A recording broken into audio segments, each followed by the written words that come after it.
Барлықтарыңызға сәлем. Бүгін шоколадный пирогымызды дайындауды бастаймыз. Мұнда мен барлығын алдын ала дайындап қойдым, бірақ видеоның астына міндетті түрде пропорциясын, граммын қалдыратын боламын. Уақыт алатын болғандықтан мен алдын ала барлығын дайындап алдым. Мұнда жұмыртқа, негізі рецепт бойынша 5 жұмыртқа С1 болса, егер С0 болса 4 жұмыртқа пайдалансаңыздар болады. Мұнда мен ровно 2 еселеп жасап жатырмын. Получается, менде мында 8 С0, яғни қазгердің премиум жұмыртқасы және қант. 200 грамм қант керек, бірақ мен 400 грамм қант алдым. Осыны миксермен ровно 5 минут миксерлейміз. Максимальный жылдамдықта, бірақ бастапқыда среднийдан бастасақ болады. 5 минут бұл миксерлеймін дегенше біз начинкамызды дайындаймыз. Және духовканы 160 градусқа алдын ала қыздырып қоя берсек болады. Білесіздер, алдын ала 10-15 минут алдын міндетті түрде духовканы қыздырып алуымыз керек. Бізде мында начинка жасауға келетін болсақ, творожный сыр бар. 400 грамм творожный сыр, 2 жұмыртқа, 100 грамм қант және 100 грамм ерітілген шоколад пайдаланамыз. Мұнда шоколад бар. Бірақ мен мұнда рецепті мынаны 2 еселедім, мынаны 1,5 ғана еселедім. Потому что ровно по рецепту жасайтын болсам, көп сияқты. Мен всегда өзіме ыңғайлы пропорцияны шығарып аламын. Получается, тесто 2 есе, точнее бисквит, но бисквитті сироп болады, а мынау 1,5 есе. Получается, мында 600 грамм творожный сырға есептелген жұмыртқа, қант және шоколад құямыз қазір. Так, мында шоколадымызды алдын ала ерітіп қойған болатынмын. Ыстық күйінде салмаймыз, потому что жұмыртқа бар, жұмыртқаға тисе кетеді. Және шоколадты еріткен кезде абайлаймыз. Микроволновкада ерітетін болсаңыз, күйдіріп алуыңыз мүмкін. Сондықтан қайта-қайта араластырып тұрып жасау керек. Барлығын блендердің көмегімен бір блендерлеп аламыз.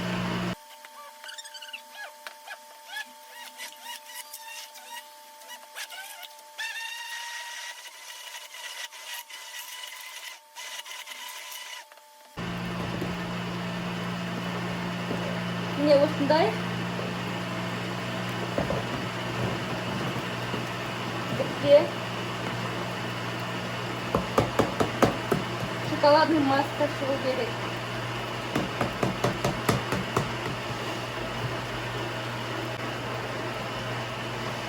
Дайын болған шоколадный массамызды кондитерлік мешокқа салып қоямыз. Мен қазір 4 пирог жасайтын боламын.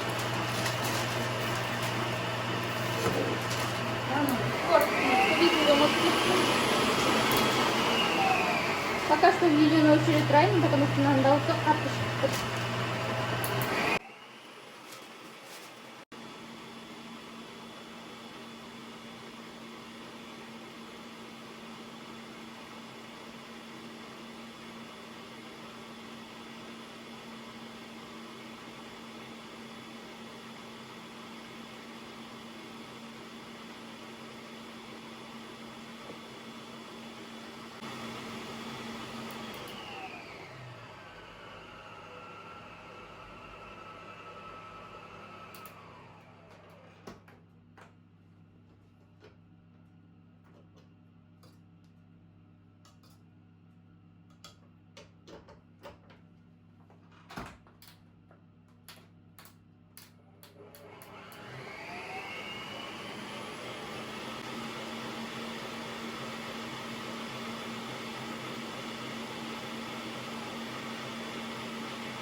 қант пен жұмыртқамызды осындай состояниеге дейін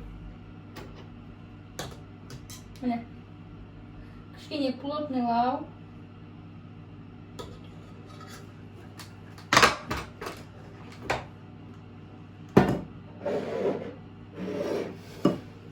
Мына біздің начинкамыз, мен кондитерлік 2 мешкқа бөліп салып қойдым.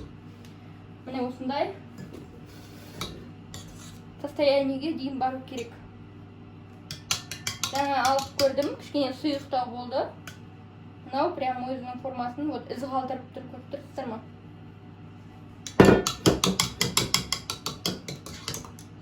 Енді осыған ертілген сары майымызды құямыз. Және бөлме температурасындағы жылы сүтті құямыз. Жай ғана осы венчикпен араластырамыз.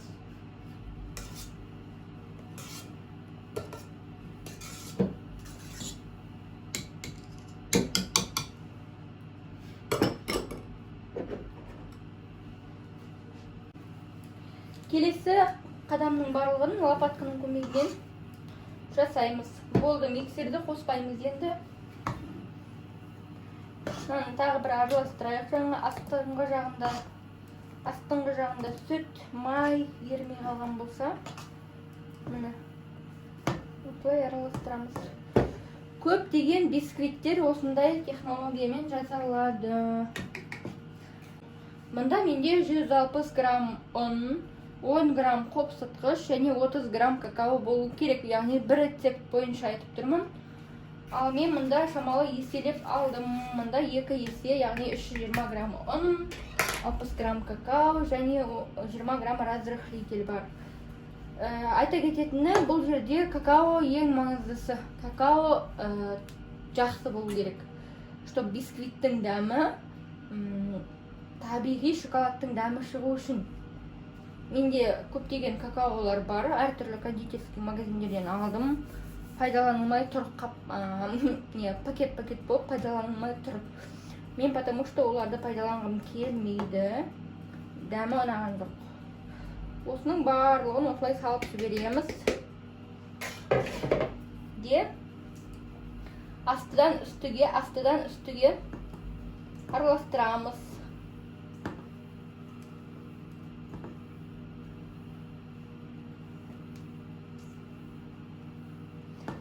Какаоның дәмі бұл жерде барлығын шешіп кетеді.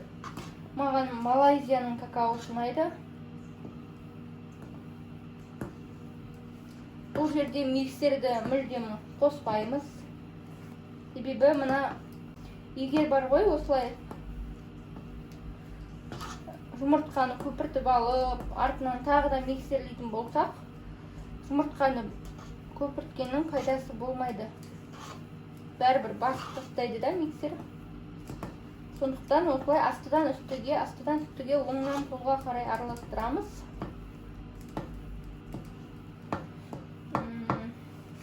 Осылай міне.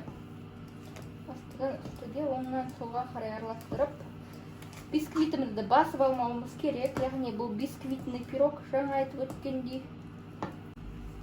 Міне арасында қалып қойған ұндар осылай шығып жатыр.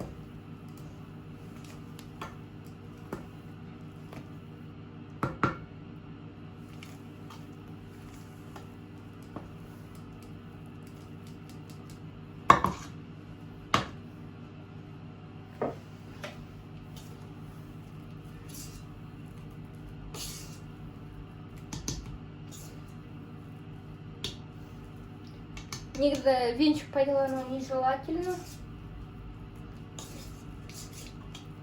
Но мен арасында осылай пайдаланамын.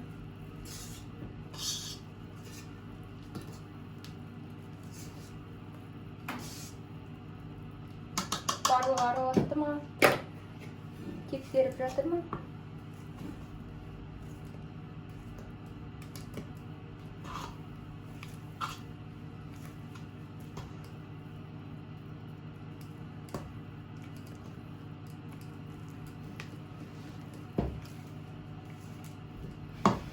Біздің бисквиттеріміз дайын. формаларға осылай фольга орап тастайсыздар. 18 сантиметрлік менде 2 формаға жетеді. Бір рецепт бойынша жасалған пирог. Мен қазір 2 рецептті 2 еселедім.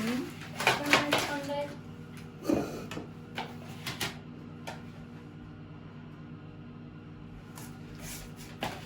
диаметр 18 пирог немесе 26-27 сантиметр диаметрдегі 26-27 сантиметр диаметрдегі бір пирогқа жетеді. Немесе 4 ұшты формада болса, 4 ұшты осындай формада істесеңіздер болады.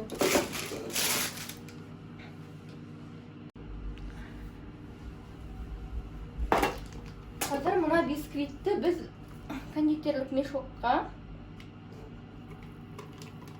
құйып аламыз.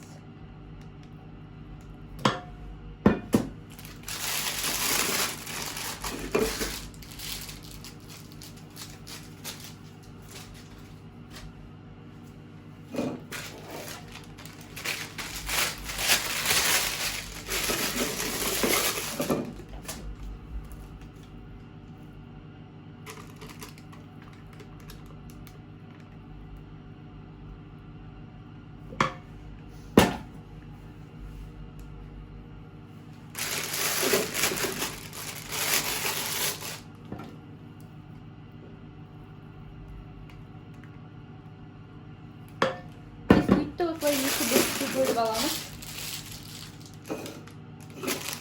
Осылай тұра берсін.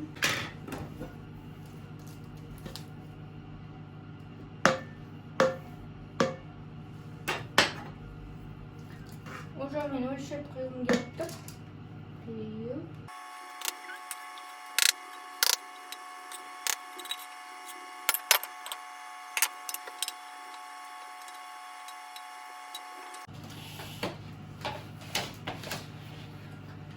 Міне бізде мұнда начинка бар.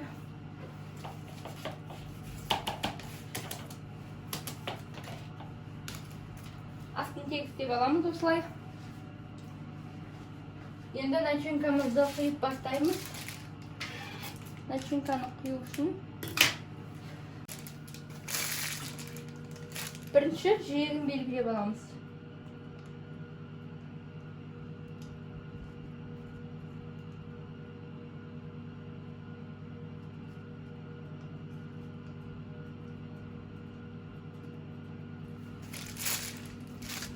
Мына шоколад үстіне, мына бисквит үстіне түсіп кетпеу керек. Сондықтан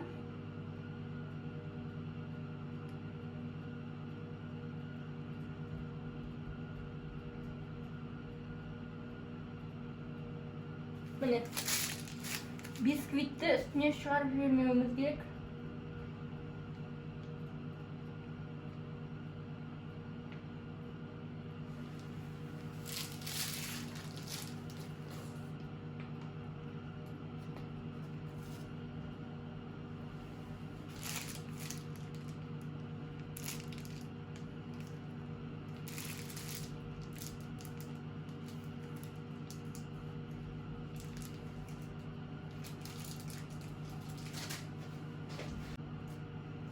Осындай құралдың көмегімен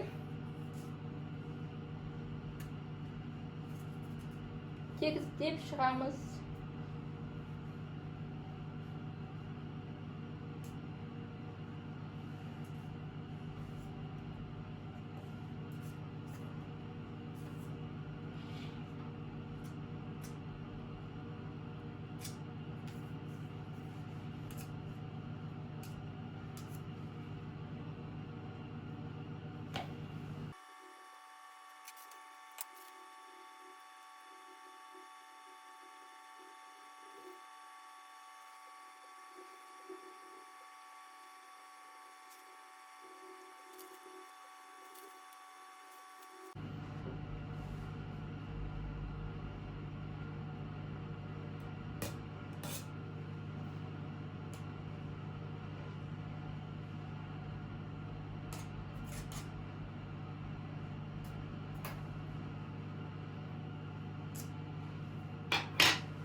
Енді бисквитімізді құямыз.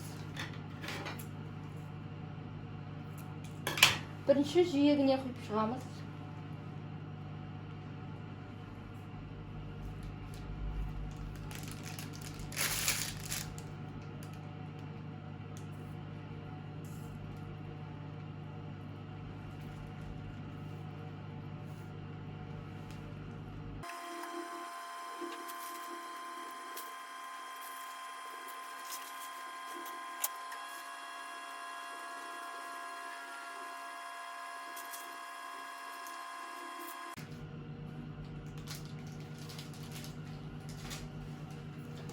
Жүз 60 градуста пісіріп аламыз.